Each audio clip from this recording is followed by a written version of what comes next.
Hi, this is Kessie Lumpkin from Lumpkin Patch Antiques. I just wanted to kind of show you the process of making this little shadow box that I had. Now this is actually a Melissa and Doug box. If you're familiar with Melissa and Doug, they do children's toys. And they always come packaged with these wooden boxes. And so I've picked them up at different places, the garage sales and Goodwill and all these places where it's just the box. And I have kids too, so sometimes I get them for my kids. And I like them because they have these neat little compartments in them. Now, people will pay a lot of money for, what are they called? Um, what are they called? You know, the big typeset drawers where it's got all the little letters in it. Because they have all the little compartments, but these I can get for $1 or less. So usually I just paint them up. The back of this one right now is still kind of messy. I'm probably going to either paint it or put some paper on it, but you can see I tested out some stamps on it, but I'll just paint that up and make it nice. So I gave this one a matte black finish. Sometimes I will add some paper to it. And and I like these just because it feels like you just pulled out a drawer and all of Grandma's things are there. And it just kind of is a blast from the past. So here are some things that I started with. We'll just go one little compartment at a time. So this first one, these little beads I actually got at an estate sale. I take that back. I got it from an auction. And it was just a box full of these little embellishments that were used for framing picture frames. And so I cut these down to size because I thought it was a nice little feature, just added some dimension to it. And then I just wanted this one to feel like you're just looking back on somebody's memories. So here we have an old house, and I went through several houses. I just stuck it there, thought about it for a minute. The nice thing is you don't have to glue anything down until you're 100% ready. So I liked this house. I don't think I even realized that there was a little man in it in the picture until now. So you can just like imagine, who could the person be. And I had the number 9. It kind of looks like a number for a house. So maybe it was a number 9, And then a cute little spoon. I had this silver embellishment I just thought was pretty, and it kind of centers the piece.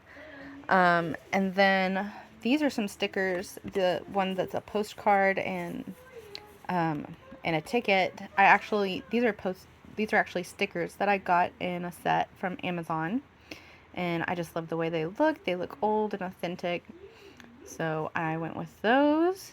And then I just wanted to add more texture because by themselves these look pretty flat. I collect a little bit of everything. So I have old buttons and game pieces and trinkets.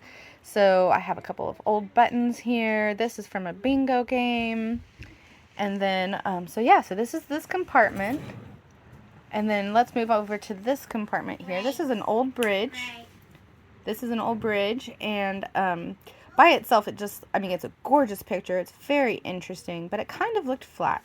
So I added this little bracelet piece, some lace to the top, and some buttons. And it just kind of makes it pop, frames it a little bit, and just looks really neat.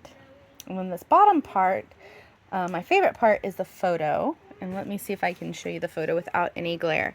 So this photo, I got in a bin just completely full. There were photo albums from the turn of the century. This one looks like World War I. You can see she's got the star. She's waiting for somebody in the war. And then there's the Red Cross in the corner. So she just looks very wistful, like she's just, thinking of her family who are soldiers away at war.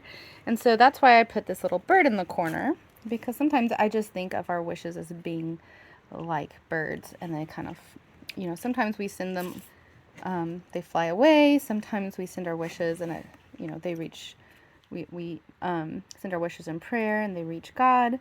And so it just makes me think of a bird. And then we have a little postcard here.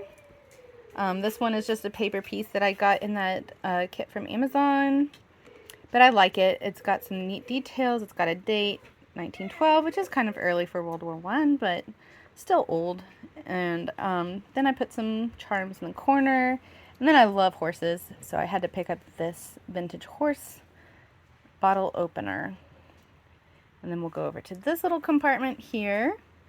Now this one, I like. It makes me think of the TV show The Waltons. I don't know if you've ever watched it before, but it was a big family during the Depression, and they would jump in the car and go on a family drive out in the country, which they already lived on a mountain, but still they'd take a little drive and just enjoy the scenery.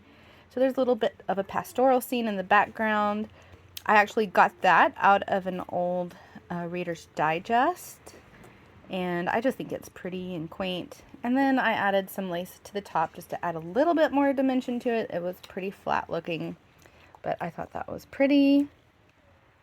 And in this little compartment, I got some scrapbook paper for the background. It's kind of a rust. I got a kit. Walmart sells some really cheap scrapbook paper packets. And some people might not like them. They're kind of flimsy. They're not as thick as typical paper, but I like it because it's easy to decoupage. And especially like if I were to want to put decoupage paper around these compartments like this, they bend easily.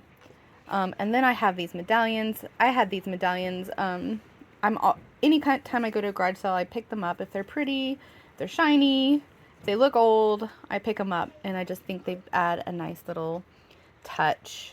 And it just looks like maybe it was grandma's jewelry and buttons and trinkets and things. So this is the finished product.